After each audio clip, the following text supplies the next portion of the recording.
Grabe ka init kay diri guys. Alangasa baka nang naihangin siya gamay lang.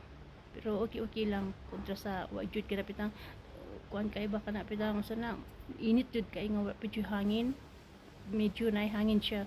Pero perti inita kayo guys, perti mingaw gay, bahalag mingaw gay, basta kay makakontent lang ta guys, di ba?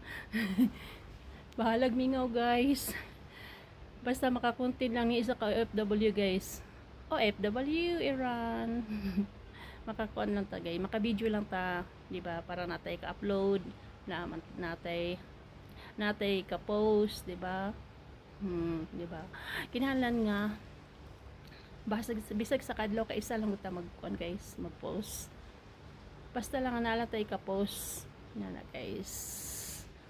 Inana ang ato ang kinabuhi guys. Kinabuhi sa pobre guys. Nagkanto sa kamingaw, sa layo, sa pamilya. May man mo kinamoy mga inahan. Kami wala nami inahan guys. Wala nami amahan. Wala nami inahan. Wala.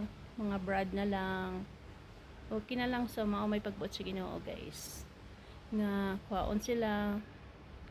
Nakita mag-amping ta sang lawas. Nga permitted na mag-ampo nga tagan ta may panglawas para makatrabaho ta guys. Kay lisod kay Pilipinas guys.